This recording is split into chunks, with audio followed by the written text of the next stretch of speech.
आप सभी प्रशिक्षु अध्यापक एवं अध्यापिकाओं को मेरा नमस्कार। मैं हूं आपके साथ अंजलि बालियान और दोस्तों आज हम पढ़ने वाले हैं व्यक्तित्व नामक टॉपिक को।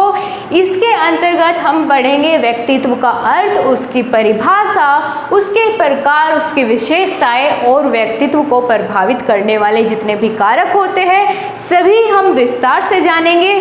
ठीक है दोस्तों, ये बहुत ही इम्पोर्टेंट टॉपिक है, हमारे एग्जाम में या आपके एग्जाम में बहुत बार पूछा जा चुका है और आगे भी पूछा जाएगा क्योंकि बहुत इंपॉर्टेंट ये टॉपिक होता है। ठीक है दोस्तों, और ज़्यादातर इसका क्वेश्चन जो है लॉन्ग क्वेश्चंस में ये पूछा जाता है।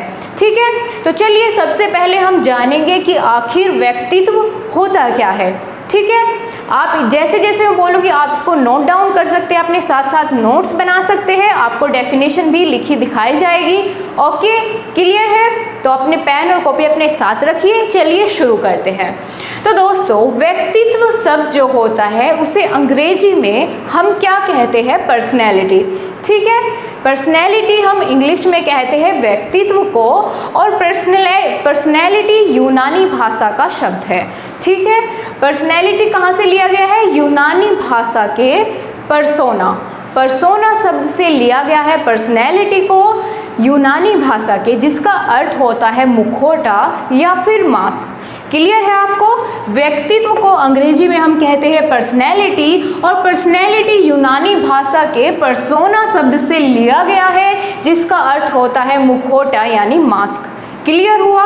चलिए अब इसकी जो एक बहुत सिंपल सी परिभाषा है, आपको याद करने में बिल्कुल दिक्कत नहीं होगी, वो हम देखते हैं। सबसे पहले गिलफोर्ड के अनुसार काफ़ी महत्वपूर्ण परिभाषा है, आपको मल्टीपल चॉइस में पूछ ली जा सकती है कि ये परिभाषा किसके द्वारा दी गई है, तो बहुत ध्यान से आप समझेंगे। ठीक है, देखते हैं गिलफोर्ड के अनुसार क्या है परिभाषा कि व्यक्तित्व गुणों का समन्वित रूप है। ठीक है, यानी बहुत सारे गुणों को मिला करके व्यक्तित्व बनता है। क्लियर हुआ? ये बात कही है गिलफोर्ड ने कि व्यक्तित्व गुणों का समन्वित रूप है। क्लियर हो गया आपको? अब देखते हैं नेक्स्ट डेफिनेशन जो दी गई है वुडवर्थ के अनुसार। क्या दी गई है कि व्यक्तित्व के व्यवहार की एक समग्र विशेषता ही व्यक्तित्व है, यानी किसी व्यक्तित्व के व्यवहार की कोई जो एक विशेषता होती है वही उसका व्यक्तित्व कहलाता है। ये बात कही थी वुडवर्थ महोदय ने। क्लियर हो गया आपको? ये दो डेफिनेशन बिल्कुल याद रखनी है। चलिए अब आगे बात करते हैं जुंग महोदय की। क्यों इनकी बात क्यों की जाएगी? क्योंकि इन्होंने ही व्यक्तित्व को कई भागों में विभाजित किया है। ठीक है ना, तो इसीलिए ये बहुत महत्वपूर्ण हो जाते हैं। और वर्तमान में जुंग के जो वर्गीकरण है, जो इन्होंने वर्गीकरण किया है पर्सनैलिटी का, वो सर्वोत्तम माना जाता है।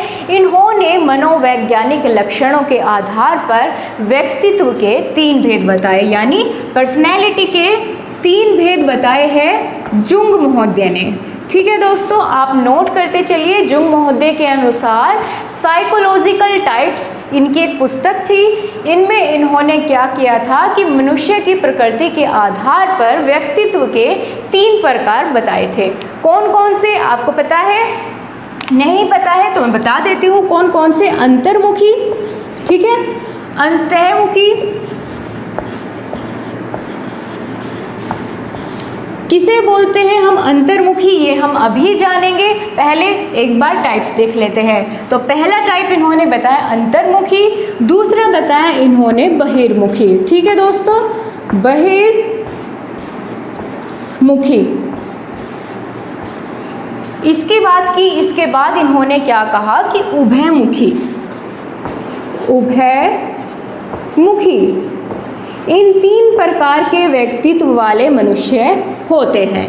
कौन कौन से? जुंग ने 3 प्रकार में विभाजित किया, अंतर्मुखी व्यक्तित्व, बहिर्मुखी व्यक्तित्व और उभयमुखी व्यक्तित्व। ये 3 व्यक्तित्व के प्रकार बताए जुंग महोदय ने। साइकोलॉजिकल टाइप्स नामक इनकी एक पुस्तक थी, उनमें इन्होंने इनका जिक्र किया था। ठीक है दोस्तों, अब चलिए सबसे पहले हम बात करेंगे अंतर्मुखी के बारे में। अंतर्मुखी व्यक्तित्व क्या होता है? तो इस प्रकार के व्यक्तित्व के लोगों का स्वभाव, आदतें व गुण बाहरी रूप से दिखाई नहीं देते हैं, क्योंकि ये आत्म केंद्रित रहते हैं और सदा अपने आप में मस्त रहते हैं, यानी किसी बाहर की दुनियादारी से इनको कोई लेना देना नहीं है। ये बहुत संकोची होते हैं, लज्जाशील होते हैं, एकांत प्रिय होते हैं, मितभाषी होते हैं। मितभाषी मतलब कम बोलने वाले, ठीक है, और जल्दी ही घबराने वाले हो जाते हैं और आत्म केंद्रित या आत्मचिंतन करने वाले व्यक्ति होते हैं। कौन से? अंतर्मुखी व्यक्तित्व वाले, या फिर इस तरह से भी कह सकते हैं कि ये बहुत ही संकोची स्वभाव वाले होते हैं। ये पसंद नहीं करते बाहर के लोगों के साथ ज़्यादा मिलना जुलना, उठना बैठना, ठीक है। ये अपने आप में ही सीमित रहते हैं और इनकी विशेषता क्या होती है कि ये लोग जो अंतर्मुखी व्यक्तित्व वाले होते हैं पढ़ने में अधिक रुचि लेते हैं, ठीक है। बाहर के लोगों से बोलना और मिलना कम पसंद करते हैं और क्या करते हैं, अपने आप में केंद्रित रहते हैं, ठीक है ना। और इनकी कार्य करने की क्षमता बहुत अधिक होती है।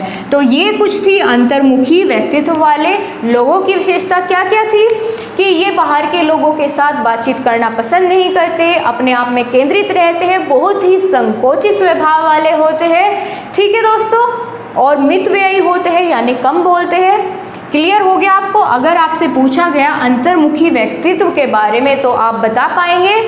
क्लियर है? आप नोट डाउन कर सकते हैं क्या क्या बताया मैंने अंतर्मुखी, कि ये मितभाषी होते हैं यानी कम बोलने वाले होते हैं, पढ़ने में रुचि रखते हैं,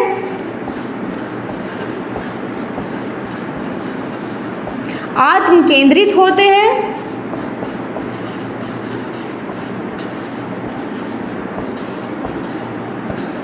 ठीक है ना। इनकी कार्य करने की क्षमता अधिक होती है, एकांत प्रिय होते हैं यानी बाहर के लोगों के साथ मिलना जुलना इनको ज़्यादा पसंद नहीं होता और बहुत ही संकोची होते हैं, ठीक है। अपनी बात को किसी के सामने कहने में बहुत संकोच करते हैं। तो ये इनकी कुछ विशेषता है अंतर्मुखी व्यक्तित्व वालों की, ठीक है।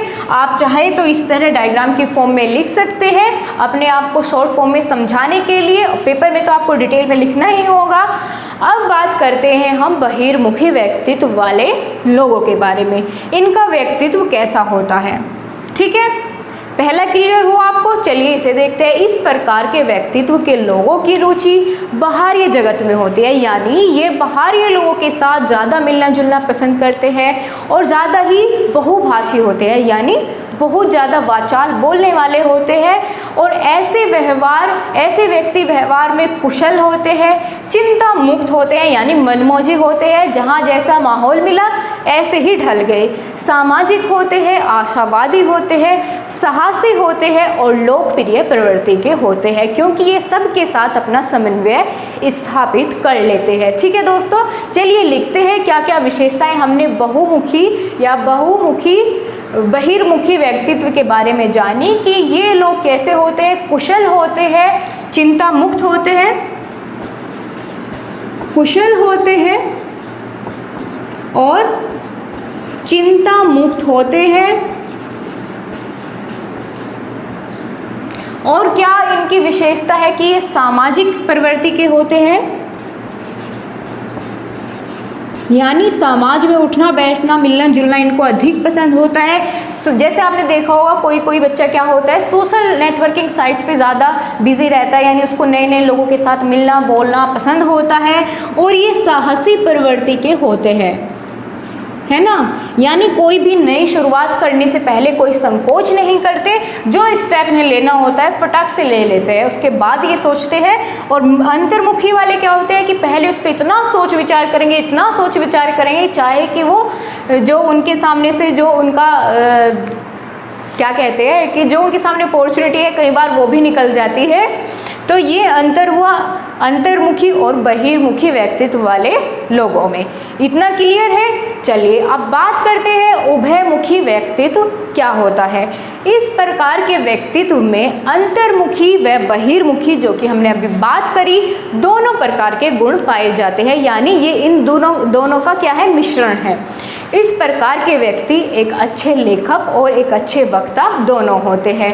कैसे कि यदि जैसे ही इनके सामने कोई सिचुएशन होती है ये उसी तरीके से रिएक्ट करते हैं, यानी जब लिखने का मन होता है तो लिखते हैं, जब बात करने का मन होता है तो बात करते हैं। ठीक है, सारी इसके बारे में आपने जाना क्या क्या इसकी विशेषताएं है। इस प्रकार के जो व्यक्तित्व होते हैं ये परिस्थिति के अनुसार अपने आप को ढाल लेते हैं। ठीक है, जैसे एक व्यक्ति अच्छा बोलने वाला है और अच्छा लिखने वाला भी है, लेकिन वो एकांत में कार्य करना चाहता है, फिर तो वो नहीं बोलेगा। उसको बोलना तो अच्छा आता है लेकिन वो कार्य करना चाहता है एकांत में। तो इस तरह ये सिचुएशन बेस्ड काम करते हैं उभयमुखी व्यक्तित्व वाले, यानी अंतर्मुखी और बहिर्मुखी दोनों का कॉम्बिनेशन है ये। ठीक है,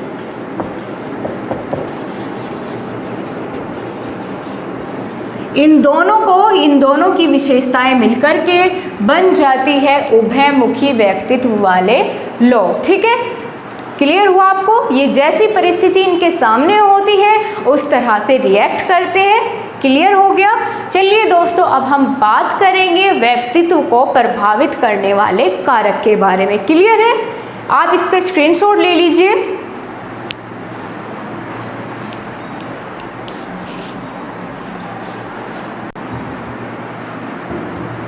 आपने ले लिया स्क्रीनशॉट। तो अब हम बात करेंगे व्यक्तित्व को प्रभावित करने वाले कुछ कारकों के बारे में जो कि आपके एग्जाम में अक्सर पूछे जाते हैं। ठीक है दोस्तों, तो मैं आपको यहाँ पे हेडिंग डालूंगी और उसके बाद पूरा क्लियर डिफ्रेंशिएट करूंगी, यानी पूरा क्लियर आपको समराइज करूंगी इसके बारे में।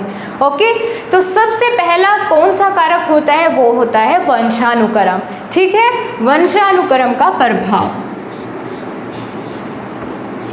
आप भी हेडिंग डालकर अपने नोटबुक में लिखिए,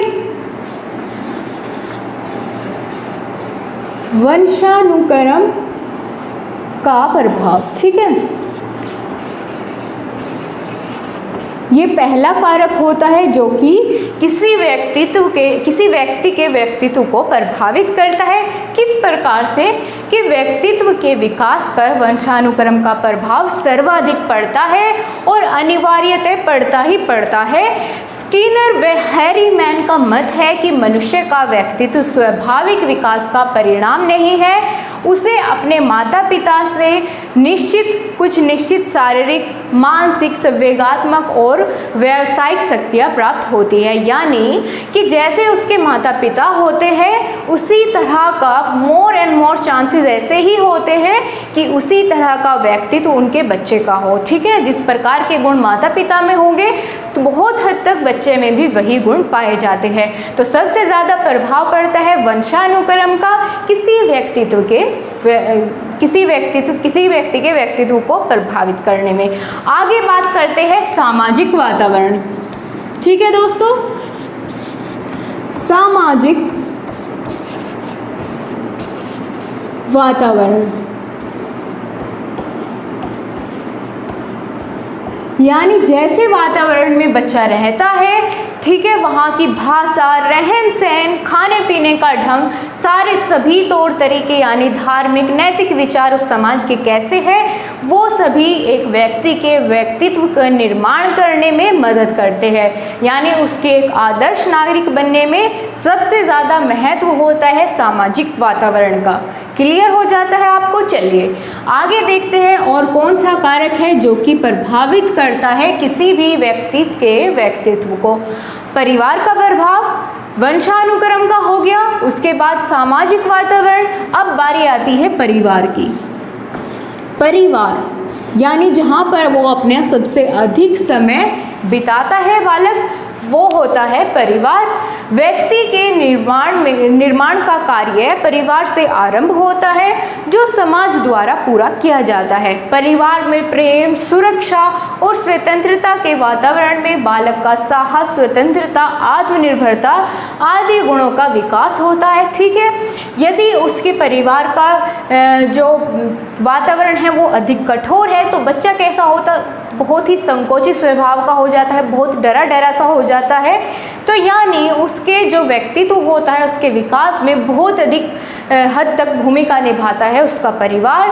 जिस तरह का उसको वातावरण परिवार में मिलेगा उसी तरह से बच्चे का व्यक्तित्व बनेगा। क्लियर हुआ आपको? आगे चलते हैं, सांस्कृतिक वातावरण के बारे में बात की गई है।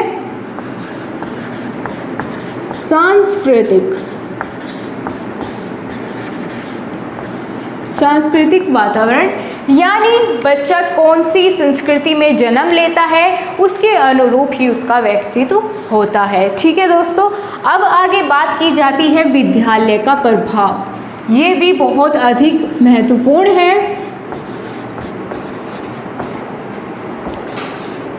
विद्यालय का प्रभाव एक बालक के व्यक्तित्व के विकास में सबसे ज़्यादा या फिर आप कह लीजिए बहुत अधिक महत्व होता है एक विद्यालय का, यानी पाठ्यक्रम, अनुशासन, खेलकूद, शिक्षा का व्यवहार, सहपाठी आदि सभी जो है प्रत्यक्ष या अप्रत्यक्ष रूप से प्रभावित करते हैं व्यक्तित्व को। विद्यालय में प्रतिकूल वातावरण मिलने पर बालक कैसा होता है? कुंठित होता है। ठीक है, और अगर उस बच्चे को जो है उनका कोई अच्छा काम करता है बालक, उसको शाबाशी दी जाए तो वो कैसा बनता है? साहसी बनता है। अपनी बात को निसंकोच ढंग से अपने अध्यापक के सामने रखता है तो उसका व्यक्तित्व उस प्रकार का हो जाता है। ठीक है, यानी बहिर्मुखी हो जाता है। तो एक विद्यालय का भी हाथ होता है किसी बालक के व्यक्तित्व का निर्माण करने में। क्लियर है? उसके बाद क्या होता है? मानसिक योग्यता। मानसिक योग्यता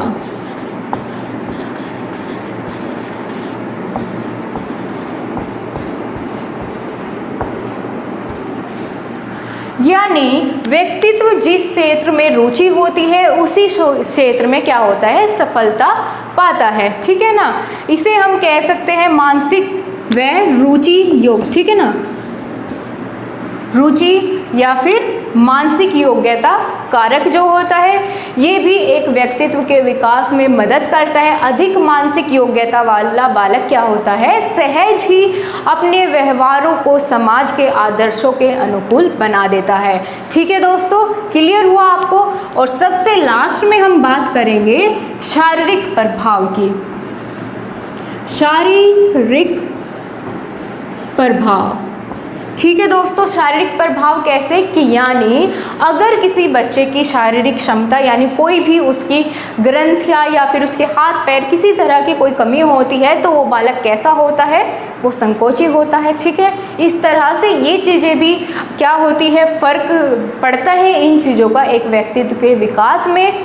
ठीक है, मस्तिष्क का कार्य उसका कैसा है ये सभी उस पर प्रभाव डालते हैं। इसके अलावा बालक के मित्र कैसे है, उसका अड़ोस पड़ोस कैसा है, ये सभी बालक के व्यक्तित्व को प्रभावित करते हैं। तो क्लियर हुआ दोस्तों? चलिए एक बार शुरुआत से फटाफट से देखते हैं हमने आज की क्लास में क्या सीखा।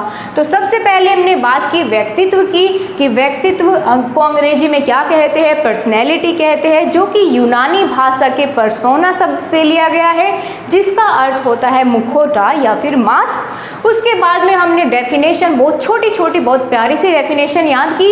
एक तो गिलफोर्ड के अनुसार, दूसरी वुडवर्थ के अनुसार। गिलफोर्ड जी ने क्या कहा कि व्यक्तित्व गुणों का समन्वय रूप है। ठीक है, और वुडवर्थ जी ने क्या कहा कि व्यक्ति के व्यवहार की एक समग्र विशेषता ही व्यक्तित्व होता है। उसके बाद में हमने बात की कि जुंग महोदय के अनुसार साइकोलॉजिकल टाइप्स नामक पुस्तक में व्यक्तित्व को 3 भागों में विभाजित किया गया है: अंतर्मुखी, बहिर्मुखी और उभयमुखी। इन तीनों की विशेषता के बारे में हमने जाना और फिर उसके बाद में हमने बात की किसके बारे में? व्यक्तित्व को प्रभावित करने वाले कुछ कारकों के बारे में, जिनमें कौन कौन से आते हैं? वंशानुक्रम का सबसे अधिक प्रभाव होता है व्यक्तित्व के विकास में। उसके बाद सामाजिक वातावरण, परिवार का वातावरण, सांस्कृतिक वातावरण, उसके विद्यालय का वातावरण और उसकी मानसिक योग्यता और शारीरिक योग्यता। तो दोस्तों ये कुछ कारक थे जो कि प्रभावित करते हैं व्यक्तित्व को किसी भी व्यक्ति के। आपको आज की क्लास कैसी लगी, कितना आपको समझ आया दोस्तों, आप बताना बिल्कुल मत भूलिए। तो ठीक है, मिलते हैं अगली क्लास में, तब तक के लिए बाय बाय, टेक केयर, अपनी तैयारी करते रहिए।